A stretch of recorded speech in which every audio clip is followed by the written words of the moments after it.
On est dans le bain. Chut.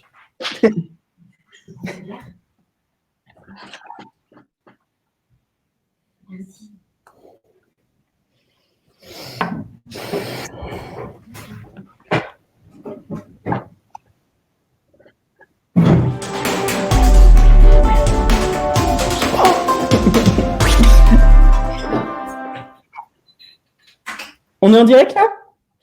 Ah, d'accord, bonjour. Alors, bonjour à toutes et à tous. Merci de nous rejoindre pour ce 7e We2 Live. Donc, le We2 Live, c'est un temps de rencontre avec une personnalité féministe qui accepte de discuter avec nous. Nous, c'est le We2 Festival. Alors, le We2 Festival, c'est 3 jours au mois de septembre où nous allons débattre des thèmes qui tournent autour de la famille et du féminisme, ou du féminisme et de la famille, plutôt dans ce sens-là. Donc, moi, je suis Delky Lefer, je suis une des coordinatrices de ce festival. Et aujourd'hui, j'ai le grand plaisir d'accueillir Laura Nsafou, qui est blogueuse et autrice.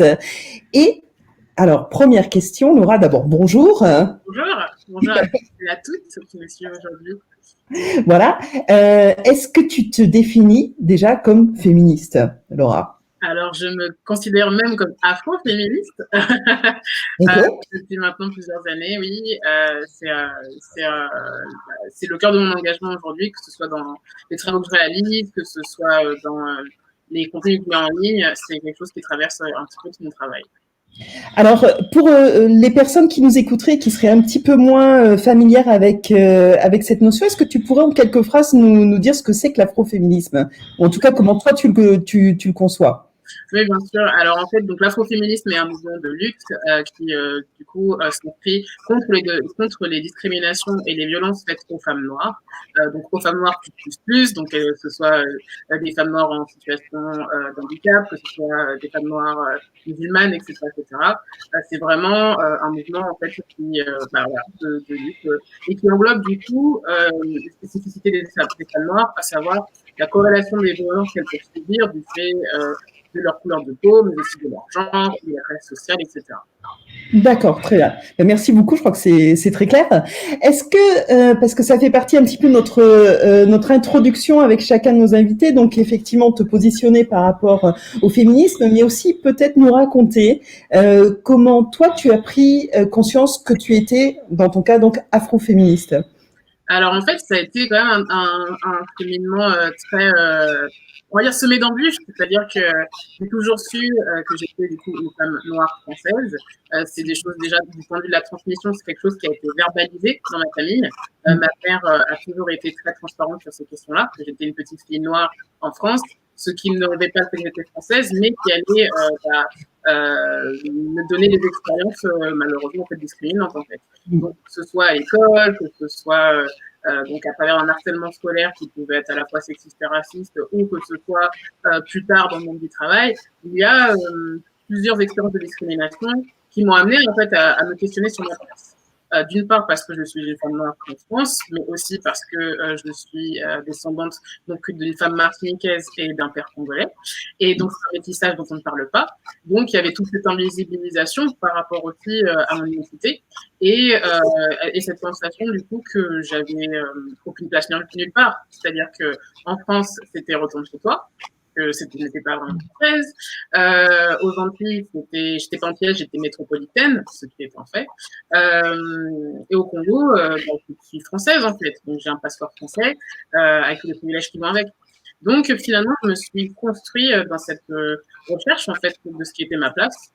Et c'est finalement petit à petit par l'antiracisme que j'en suis venue déjà à me politiser sur ces questions-là.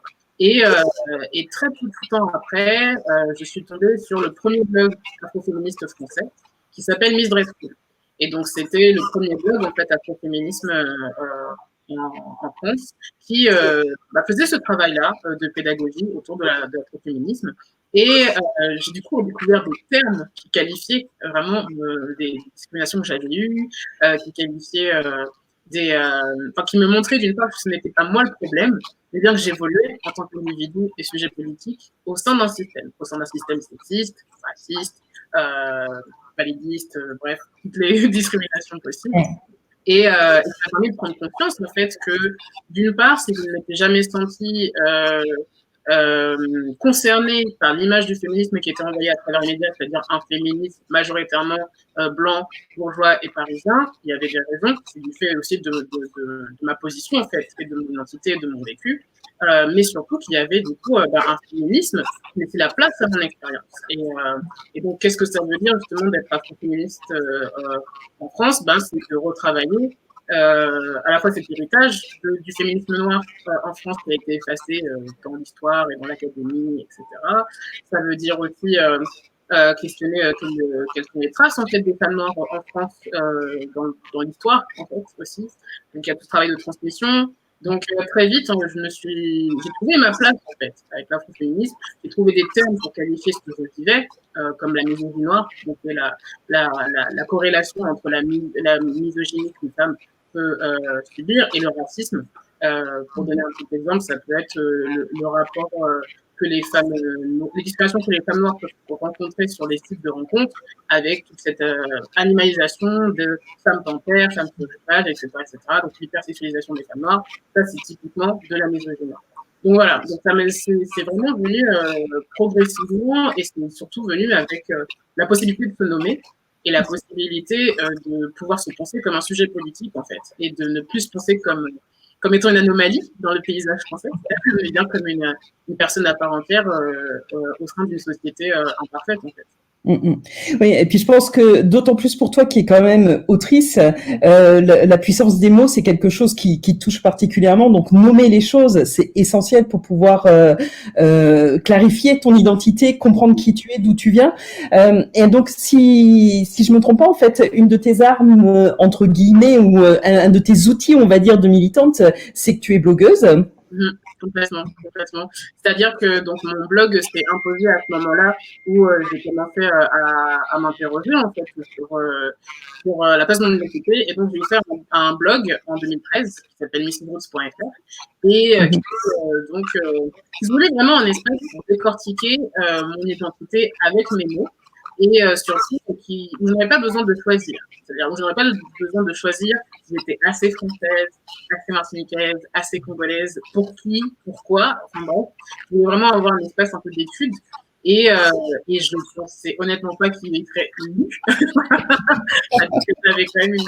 J'étais à l'aise avec le fait d'être sur une plateforme publique, mais je ne m'attendais pas à ce qu'il y ait une audience en fait. C'était plus un laboratoire. Et donc, au fur et à mesure que j'ai commencé ce travail, je me suis dit, mais sur quoi pourrais-je m'appuyer pour aborder ces questions-là d'identité? Et je suis une grande littéraire. Donc, j'avais toujours eu des livres. J'ai toujours une relation au livre à la fois complexe et à la fois comme espace d'imaginaire, en fait, pour me voir. Et surtout, j'ai toujours grandi avec ce discours, en fait, qui sous-entend que les livres ne servent à rien. Les livres ne servent à rien, la littérature, c'est de l'art, c'est bien beau, c'est de la création, mais ce n'est pas du concret. Moi, j'avais envie de trouver le contraire. Donc, j'ai commencé, du coup, à décortiquer des littératures afro, donc que ce soit caribéenne, que ce soit afro-brésilienne, américaine, etc., etc.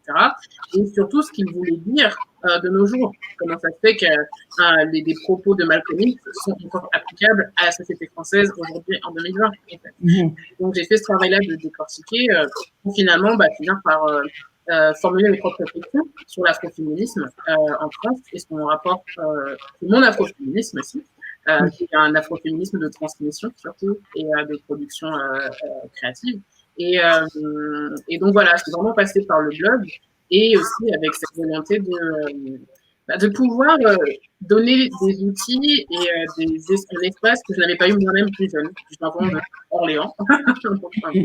donc c'était aussi donner la possibilité à ce que des femmes noires n'aient pas à perdre le temps que moi-même j'ai perdu à me sentir presque fautive en fait des discriminations qu'il y a aujourd'hui en fait.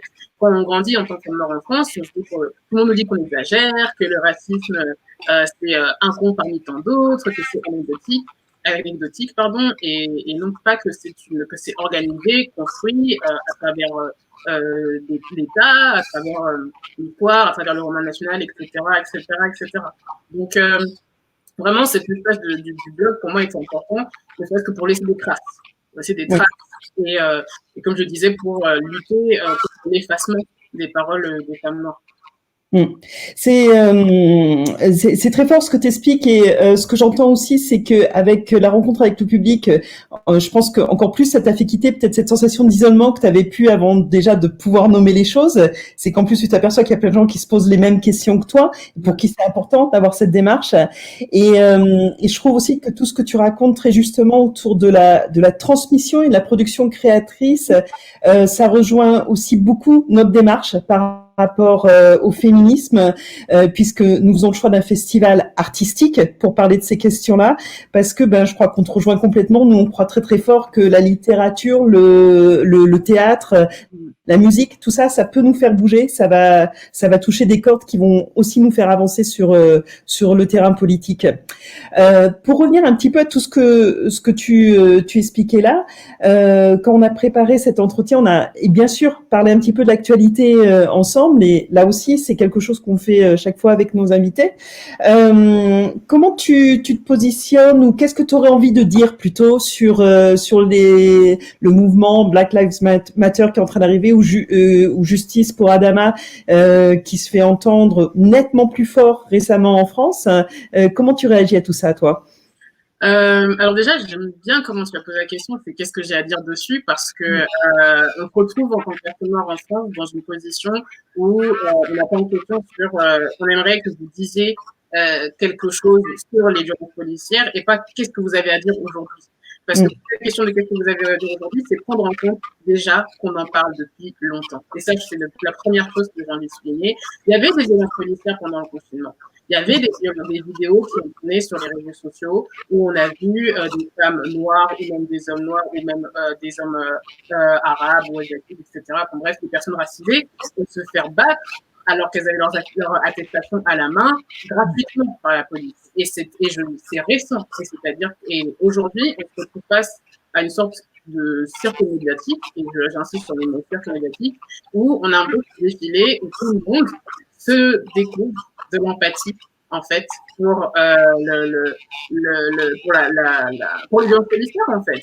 Adama, ça fait 4 ans que le collectif lutte, ça fait 4 ans que sa sœur fait tout ce qu'elle peut, en fait, pour du coup obtenir justice pour son frère Adama. Ça fait 4 ans qu'elle dénonce le harcèlement qu'elle subit, l'emprisonnement gratuit et sans fondement de ses frères. Ça fait plusieurs années qu'on parle de Zineb de Ziad Ebouna, pardon. Ça fait des années qu'on a des collectifs qui s'organisent en fait sur ces questions-là.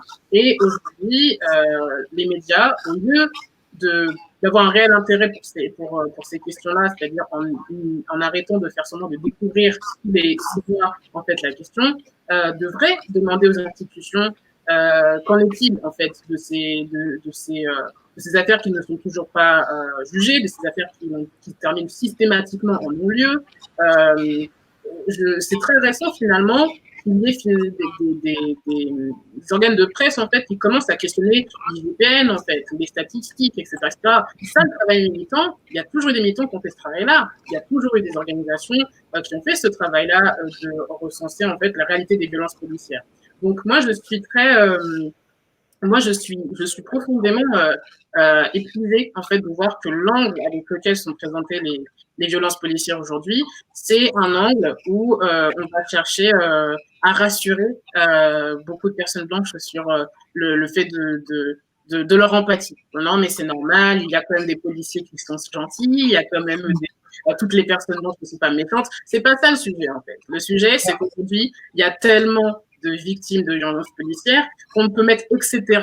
après juste le nom de George Floyd et Adama Traoré. Et c'est ce que j'écrivais encore sur mon blog. Ce n'est pas normal. Ce n'est pas normal que pendant le confinement, en plus d'avoir peur du virus lui-même et de l'épidémie, d'avoir peur en fait d'aller faire mes courses en fait à cause des violences policières.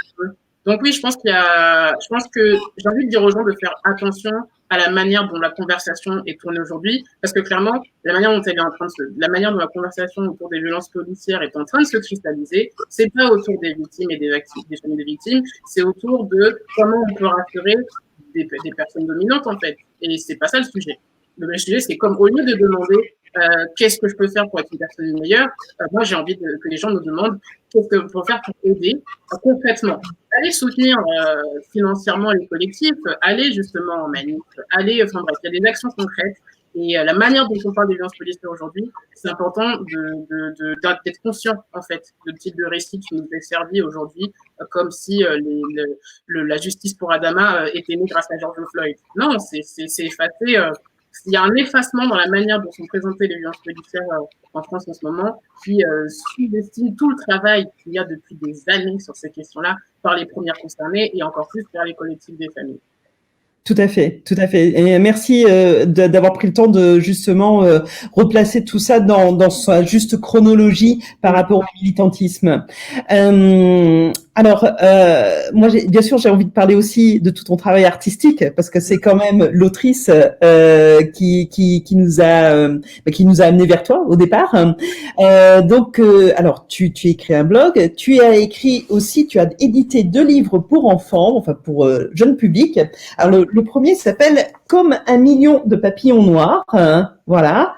Et le deuxième que j'ai ici aussi, Le chemin de Djada. Les deux sont aux éditions Cambourakis, édition que je ne connaissais pas, je dois l'avouer, avant de découvrir tes livres. Et je trouve que c'est des très beaux objets. Est-ce que tu peux nous expliquer qu'est-ce qui t'a amené à écrire pour un jeune public? Alors en fait, c'est un concours de circonstances parce qu'à la base, j'ai toujours, déjà, ne serait-ce que par mon blog, je me suis toujours adressée à un public adulte. J'ai commencé à écrire des romans avant même de faire des livres pour enfants, dont un a été publié qui s'appelle À main nue. Et qui est sorti en 2016. Et du coup, je ne pensais pas me tourner vers la jeunesse. C'est-à-dire que je travaillais sur mon blog sur la manière dont les parents afrodescendants aujourd'hui n'arrivent pas à trouver des livres jeunesse pour leurs enfants.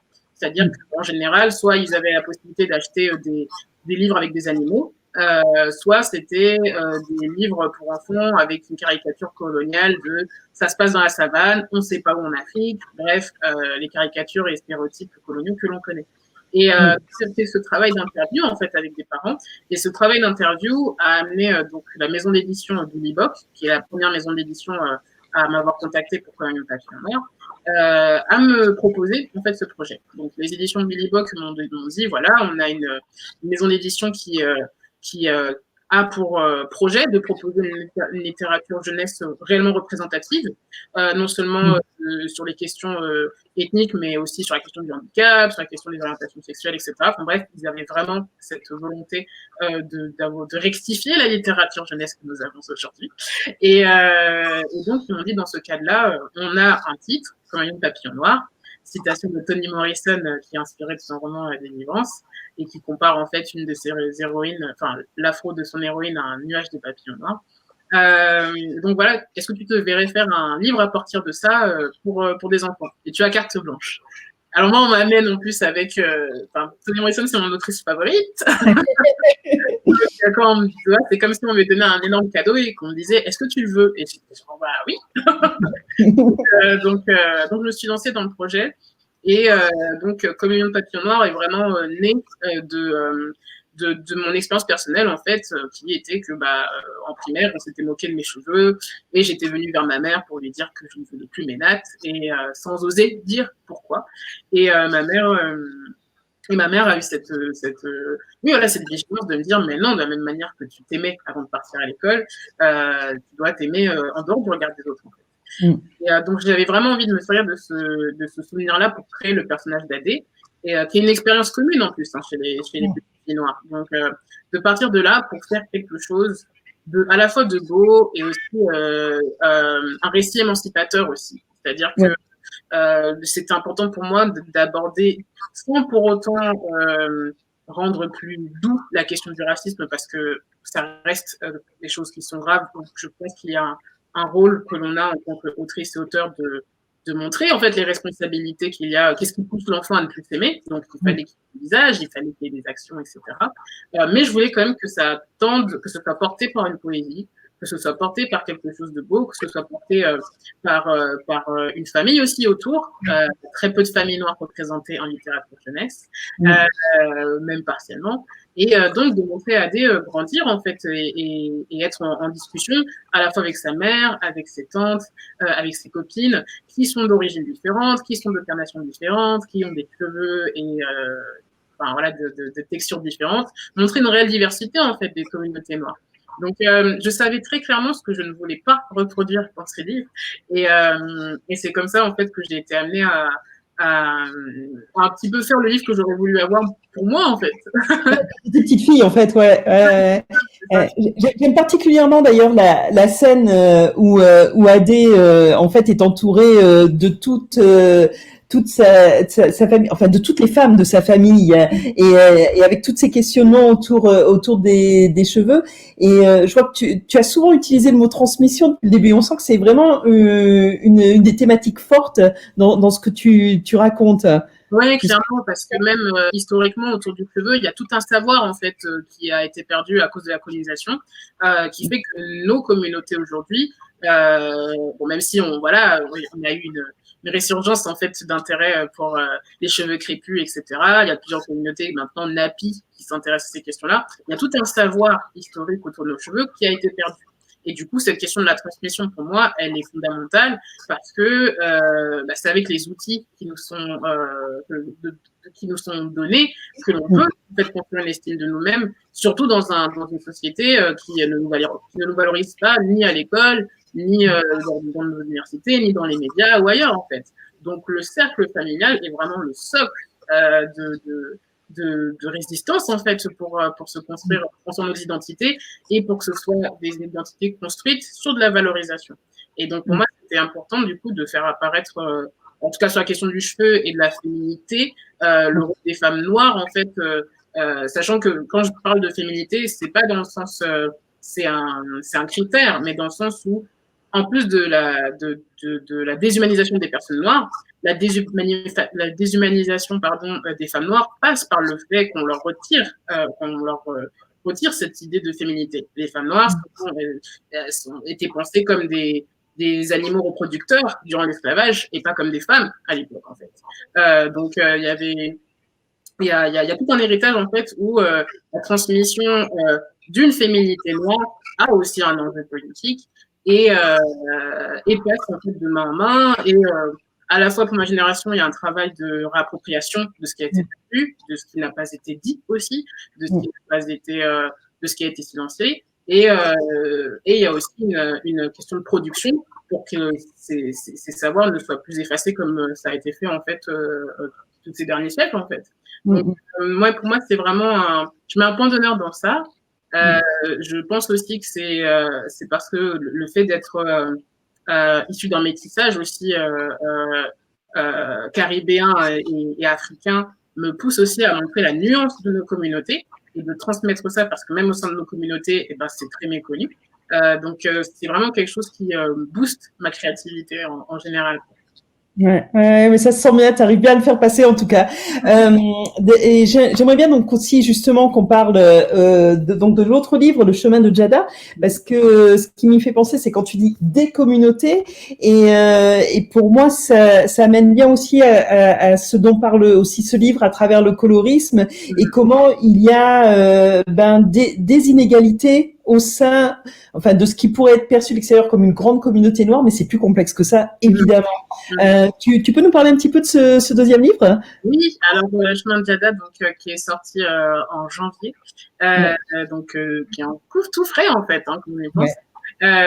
Donc c'est un livre pour lequel où j'ai voulu non seulement déjà basculer dans le conte, donc dans un univers qui n'existe pas et qu'on a construit encore une fois avec Barbara Brun ensemble. Et pour cette histoire, j'avais envie de mettre en avant la question du colorisme, donc c'est-à-dire cette hiérarchisation qu'il y a entre les peaux claires et les peaux foncées, sachant que plus on a la peau claire, plus on se rapproche des dictats de beauté blanc et donc de la blancheur en fait en termes de critères de beauté. Plus on a la peau foncée, plus on est rattaché à une question à un modèle de laideur qui répond en fait à des logiques encore une fois racistes. Et ce colorisme-là est présent dans pas mal de communautés, que ce soit les communautés noires, que ce soit les communautés la diaspora asiatique, que ce soit en Amérique latine, que ce soit voilà. Il y a vraiment le colorisme est vraiment le Roland de tout un imaginaire raciste qui transforme en fait même au sein des communautés de personnes racisées. Et c'est très tabou, du coup, c'est très tabou, parce que je pense qu'il est plus facile, du coup, et encore, mais je pense qu'il est plus facile pour les personnes racisées de parler du racisme que d'aborder les conséquences que ce racisme a eu, en fait, au sein de nos communautés. Et c'est important pour moi, du coup, de montrer que ça a un impact dès la jeunesse. Des petites filles noires, foncées, qui grandissent en se disant laides, ce n'est pas elles qui l'ont inventé, c'est que ça a été distillé. Ça a été distillé non seulement donc parfois dans le cercle familial, où là dans le chemin de Djada, on voit le poids des remarques de sa grand-mère. Donc la grand-mère de Djada, donc Djada qui est la plus foncée et Iris qui est la plus claire. Donc la grand-mère de Djada n'hésite pas à comparer Djada à un enfant de la nuit en disant que contrairement à sa sœur, dommage qu'elle ne soit pas aussi belle que sa sœur, aussi claire que sa sœur, etc., etc. Et Djada doit se construire avec ça. Et justement, la réponse que Djada a à ces propos coloristes, c'est sortir finalement de ce cercle familial. Et finalement, dès qu'elle est dehors, ben, elle retrouve en fait encore une société coloriste comme sa grand-mère, quoi. Donc le colorisme aussi, même s'il a une portée comme un impact communautaire, il est très présent aussi dans les publicités, où c'est plus facile de voir des femmes claires ou métisses que des femmes noires foncées dans les publicités, où on va préférer, par exemple, pour un biopic de Nina Simone, qui était une femme noire foncée, prendre une actrice noire claire, lui faire un blackface, plutôt que d'engager une femme noire, en fait. Donc, il y a toutes des industries que l'on connaît aujourd'hui, en plus d'être racistes, sont coloristes par définition. Bref. Et donc, c'est important pour moi de créer encore une fois un livre jeunesse qui soit le support d'une discussion entre parents et enfants sur justement le colorisme et sans pour autant le nommer. C'était le fait que l'on comprend par l'expérience de Djada ce qu'est le colorisme.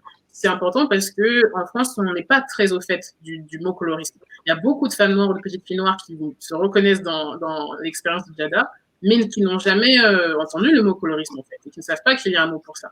Donc, même dans la manière d'approcher le sujet, j'essayais vraiment que ce soit assez subtil, que ce soit toujours porté par la poésie, sans pour autant excuser les agissements des personnes autour.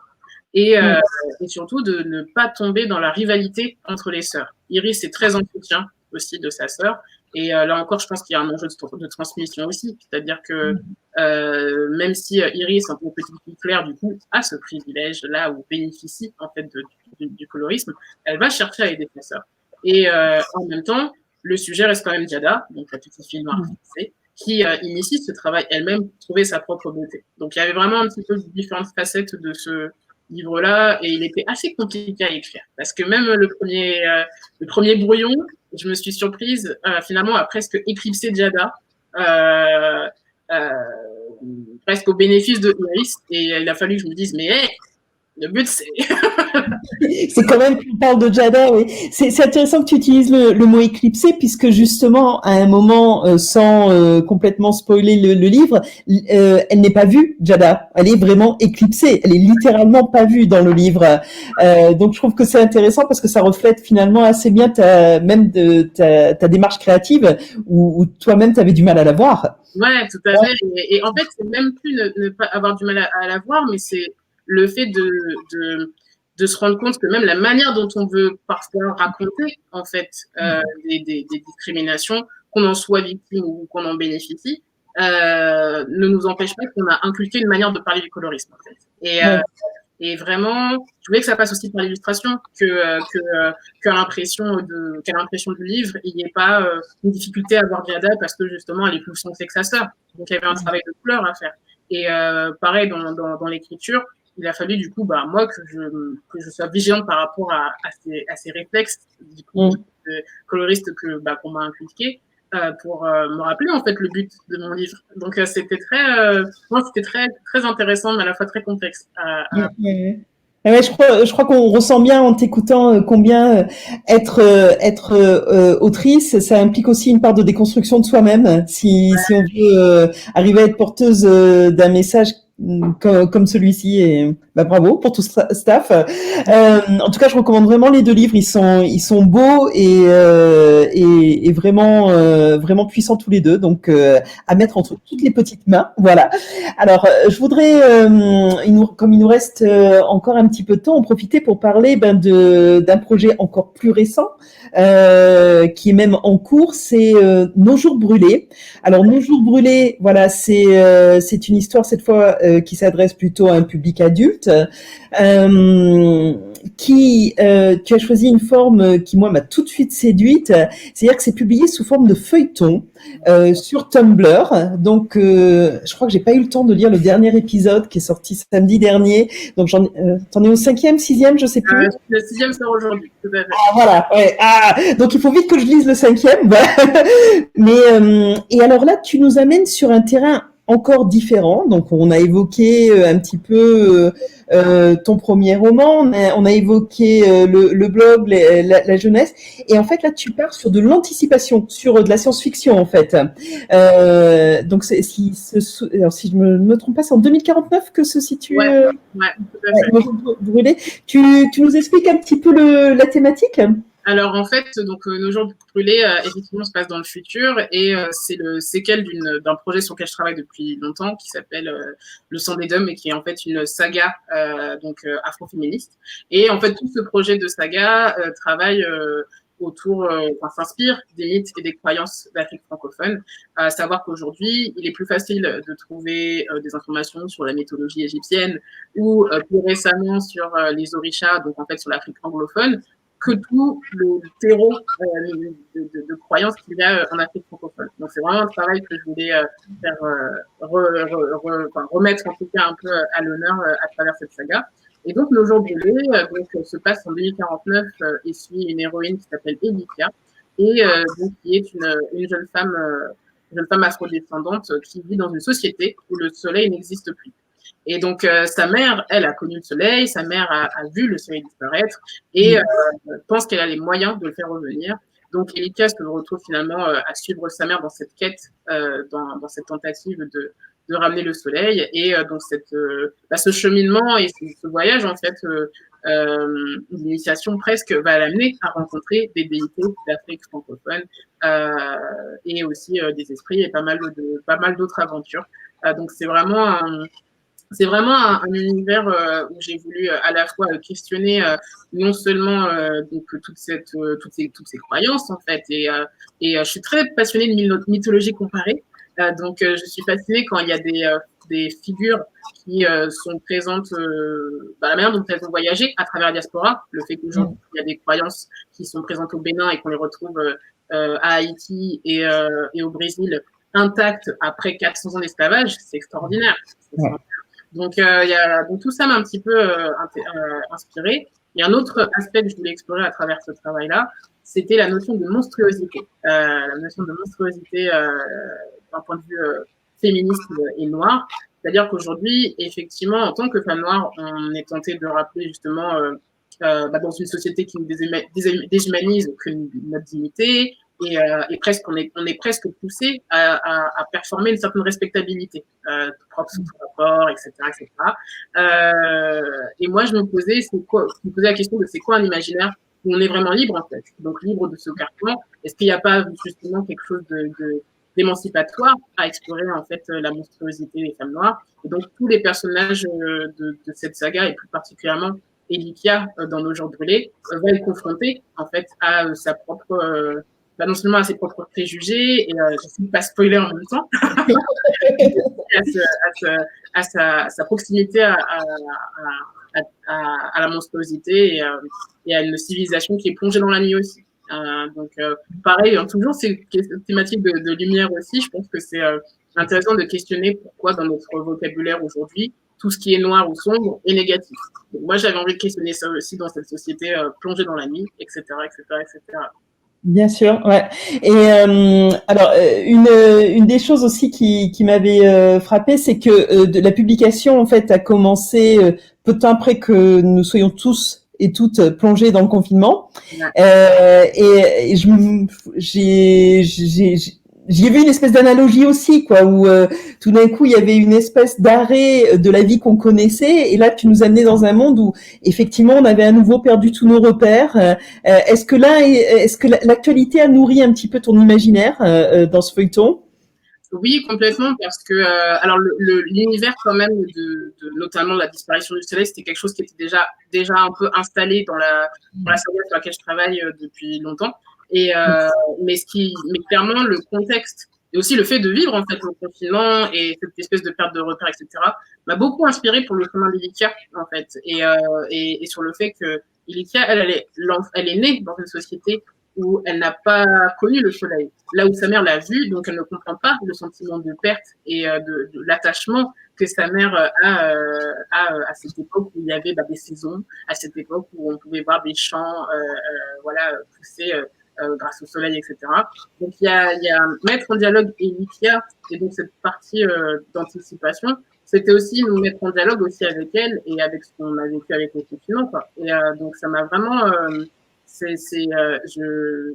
je me suis pas mis pour objectif de sortir ça pendant le confinement quand c'est venu, mais clairement, je pense que le fait d'être dans une position où nous-mêmes on perd nos repères, ça m'a beaucoup nourri pour faire l'analogie avec cette histoire-là, quoi. D'accord. Et le fait, je trouve que c'est aussi une forme de militantisme d'aller sur le terrain de la science-fiction, parce qu'il y a peu d'autrices en fait pour l'instant qui se permettent d'aller sur ce terrain-là. Toi, c'est un style littéraire auquel tu te sens proche depuis longtemps, ou comment ça? Alors, pas du tout. Et c'est très intéressant, c'est-à-dire que même quand j'ai commencé à écrire la saga dont Le Jour brûlé vient, c'était j'ai écrit le brouillon, donc c'est 3 tomes en fait. J'ai écrit la trilogie sans identifier le genre. Parce que je m'étais toujours dit que j'avais pas une culture fantasy, ni fantastique, ni SF assez poussée, parce que je sais ce que ça représente aussi en termes de travail, de création d'univers. Et j'ai mis beaucoup de temps avant d'assumer, en fait, que cette trilogie était du moins, en tout cas, la trilogie qui se passe du coup dans le présent est fantastique. Et donc, glisser vers la science-fiction avec Nos jours brûlés, c'était encore une découverte. C'est-à-dire que je pense quand même avoir été pas mal inspirée par de travail d'autrices afro-américaines, donc comme Octavia Butler, comme Lady Okorafor, ou comme plus récemment, j'ai oublié. C'est un livre qui vient de River Salomon aussi qui vient de. Okay. Voilà. Donc, je crois que j'ai été inspirée par ces femmes noires justement qui investissaient un genre où on ne les attendait pas. Et du coup, que j'ai eu envie de tester avec Nos jours brûlés sans trop savoir où je mettais les pieds. Mais donc, c'était vraiment expérimental. Donc, j'ai pas, je me découvre aussi dans ce genre-là. Et je pense aussi que le fait d'être très plongé dans tout ce qui est science-fiction au niveau film m'a un peu facilité le fait Mais voilà, mais c'est très intéressant que tu soulignes le fait en tant qu'autrice, on a du mal à se dire qu'on a le droit d'investir ces espaces-là. Et c'est quelque chose que j'ai beaucoup vécu pour ce projet-là, ouais. D'accord, ok. Alors, il nous reste encore 5 minutes. Je vais vous regarder si nous avons des questions de personnes qui nous suivent. Je ne sais pas si quelqu'un peut me... Voilà, si j'ai la chance, j'ai de l'aide. J'en ai plusieurs des questions pour toi, Laura. La première, quelles sont les grandes figures afroféministes qui t'ont inspirée? Alors, parce qu'il y a des femmes féministes et qui ne se disent pas afroféministes. Donc, par exemple, si je prends Toni Morrison, clairement, elle m'a énormément inspiré mon afroféminisme parce que par son travail littéraire, mais surtout parce que c'était l'une des rares éditrices noires de la maison d'édition américaine Random House, qui est l'une des plus grandes maisons d'édition américaines. Et elle a publié en fait des auteurs et des autrices noires. Donc ce travail politique qu'elle a fait de traduire des auteurs africains, de publier Angela Davis, voilà, tout ce travail-là qu'elle a fait m'inspire beaucoup en tant qu'afroféministe. Il y a le travail aussi de Simone Schwarzbart aussi, que j'aime beaucoup, qui est une autrice guadeloupéenne, qui, je pense aussi, ne se dit pas afroféministe, mais qui a vraiment montrer qu'on pouvait parler d'esclavage en tant que personne noire en littérature, sans tomber sans nécessairement tomber comme dans quelque chose de grave et de dur à lire. Et ça, c'est un truc que j'admire énormément dans son travail. Il y a Edwige Tantika, qui a été créée dangereusement. Donc, il y a un essai où elle explique ce que c'est d'être une autrice noire engagée, en fait, en littérature, et qui se sert de son origine haïtienne pour travailler toutes ces questions-là. Donc, je pense que de toute façon, on retrouve pas mal de ces femmes-là sur mon blog. Voilà, c'est un petit florilège des personnes qui m'inspirent. D'accord, mais ne pas hésiter pour en savoir plus à aller jeter un œil à ton blog. Alors, une autre question, c'est que penses-tu du privilège blanc et de la lettre de Virginie Despentes, oui, qui a fait pas mal de bruit récemment. Personnellement, je n'ai pas lu sa lettre, déjà parce que quand j'en ai vu la réception, je pense que déjà la réception que ça a eu, notamment du côté des collectifs afroféministes ou même des collectifs antiracistes, dit tout. Surtout, en tant que personne afroféministe, je n'ai pas la santé mentale pour gérer la manière dont sont gérées les conversations en fait autour de la blanchité, qui à mon sens c'est aux personnes blanches en fait de les investir, pas à moi en fait. Donc je n'ai pas, voilà, je me suis pas trop intéressée au débat qu'il y avait à cette question-là parce que c'est quand même une période assez éprouvante. Mais après, sur le privilège blanc, je recommande en fait le travail de Fania Noël qui à la fois parle donc Fania Noël qui est une activiste haïtienne et qui parle à la fois de la dépolitisation qu'il y a autour des conversations autour du privilège blanc. Oui, il faut parler du privilège blanc, mais il faut savoir aussi comment en parler et qui en parle. Et c'est parfois en train de glisser dans une espèce de conversation morale. C'est le privilège blanc, c'est pas seulement se dire ah je suis blanc et qu'est-ce que je fais de mon privilège blanc, c'est questionner en fait qu'est-ce qu'on peut faire en fait de ce privilège, qu'est-ce que ça suppose, quelles sont les conséquences matérielles, etc. Donc là encore, je pense ça fait 6 ans que je travaille sur ces questions-là, donc je vois surtout les glissements de ce type de thème. Donc n'hésitez pas à voir le travail de Fania Noël qui travaille sur ces questions-là. D'accord, ok, très bonne référence, merci. J'ai encore 2 autres questions pour toi. Alors, une autre qui est aussi liée à l'actualité, c'est que penses-tu du débat autour de la censure du film Autant en emporte le vent. Donc, je sais pas si tu as vu, mais Autant en emporte le vent a été retiré en fait d'une grande plateforme de diffusion de films, vu que il a été considéré comme tenant des positions racistes. Oui, donc j'ai suivi le débat et en fait, ça m'a fait un peu sourire parce que dans le sens où qu'en fait, là encore, parce qu'il faut voir aussi à quel moment cette décision est arrivée. Cette décision est arrivée aussi après ce qu'on a vu des violences policières aux États-Unis et surtout la mort en fait de George Floyd. Et donc, il y a une sorte de performativité qui s'instaure un peu chez les marques et aussi chez certaines plateformes. Et cette performativité-là commence à un petit peu, risque parfois de noyer un petit peu le propre de la conversation que font les institutions aujourd'hui qui maintiennent en fait, qui font que des personnes noires meurent du racisme aujourd'hui. Enfin bref. Donc déjà, j'ai un petit peu vu cette news un peu comme une tentative d'HBO de voir son petit coup de pub. Je pense que c'est mieux. Et ensuite sur le fait que j'ai vu beaucoup de débats sur le fait que cette œuvre devrait être plutôt recontextualisée plutôt que mise en retrait. Moi aujourd'hui, en fait, il faut comprendre en fait que quand on est une personne racisée dans des sociétés occidentales, on grandit avec toute une culture qui n'a pas autant n'importe le vent en fait comme films racistes. On grandit avec une masse de livres, de films, de séries, etc. racistes qui sont légion. Donc en fait, en gros, qu'est-ce que va changer le retrait d'Autant n'importe le vent, si ce n'est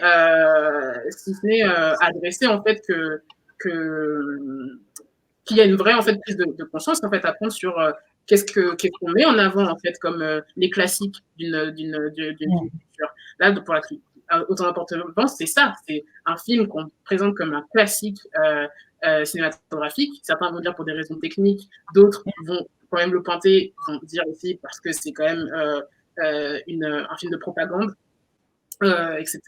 Donc voilà, pour moi aujourd'hui pour moi en fait c'est faire un dixième du chemin. Si on veut vraiment commencer à entamer cette conversation sur les représentations, sur la diversité, comme on aime le nommer, etc., etc., il faut aller au fond des choses, il faut questionner qui fait la promotion de ce type de contenu, quelles sont les œuvres racistes, parce qu'en attendant, pendant des personnes s'offusquent de ça, on a Qu'est-ce qu'on a fait au bon Dieu ici en France, on a là des séries où islamophobes, etc.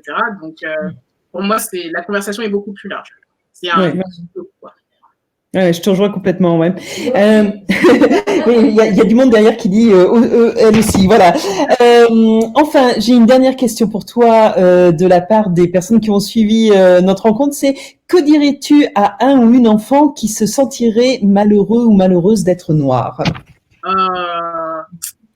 Baby. Non, bah déjà, je pense que j'aurais envie de lui dire que il se sous-estime en fait. J'aurais tendance à lui dire que peu importe en fait ce qu'il entend dehors, peu importe en fait ce qu'il entend dans les séries ou ailleurs, etc., etc. Il ou elle est extrêmement beau ou belle. Et je pense aussi que, par exemple, si je prends juste Comme un million de papillons noirs, c'est bien aussi pour eux de leur montrer des supports visuels. Il y a beaucoup de petits noirs qui n'avaient pas leurs cheveux, qui n'avaient pas forcément être noirs ou qui voulaient être comme la princesse des neiges avant de lire le livre et qui ensuite ont vu qu'elle pouvait ressembler à un personnage qui s'appelle Adé, en fait, et qui donc a des coiffures comme elle, etc., etc. Donc c'est une conversation qui prend du temps, mais c'est très important de dire à quel point tel enfant est beau ou belle. N'hésitez pas en fait à les valoriser, à leur faire une pluie de compliments, etc. C'est extrêmement important. Ok, super. Voilà, bah écoute, on arrive au terme de ce live. Je vais te poser la dernière question que nous posons toujours en fin d'entretien à chacun et chacune de nos invités. Alors, le WeToo Festival, il s'articule en fait autour de grandes questions que nous nous posons pour interroger notre manière de vivre ensemble. Si tu devais te glisser dans la peau d'une des organisatrices de ce festival, quelle est la question que tu aimerais poser pour une prochaine édition? Oh, wow. Alors moi, la question que j'aurais posée en tant qu'organisatrice de ce festival, c'est quelles sont les stratégies aujourd'hui concrètes et possibles à mettre en place pour assurer la diversité des auteurs et autrices dans le monde de l'édition. C'est-à-dire qu'est-ce qui est possible de mettre en place pour que il n'y ait pas cette exception. Genre on a un auteur ou une autrice noire et donc l'industrie du livre va que s'adresser à cette autrice noire. Que voilà, quel rôle aussi ont les auteurs ou autrices blancs dans cette industrie pour partager peut-être des opportunités, etc., etc. Quelles sont les stratégies concrètes à mettre en place? D'accord, très bien. J'aime beaucoup parce que c'est une question très pragmatique et je pense qu'on pourrait tout à fait la reprendre effectivement dans une de nos prochaines éditions. Bah, écoute Laura, je te dis un grand merci pour le temps que tu nous as consacré, pour avoir accepté d'être avec nous aujourd'hui. C'est super. C'était un grand plaisir de te rencontrer et je vous tiens à annoncer qu'à partir de la semaine prochaine, donc le WeToo Live sera toujours le vendredi mais passe à 19h et non plus à 18h. Et nous recevrons alors Clémentine Gallo et Caroline Michel, qui sont deux autrices qui viennent de sortir un livre sur la charge sexuelle, qui revient elle aussi aux femmes, le fait de penser la sexualité du couple. Donc il va y avoir sûrement aussi beaucoup de choses à dire. Encore merci Laura, merci à toutes et à tous. Au revoir. Au revoir.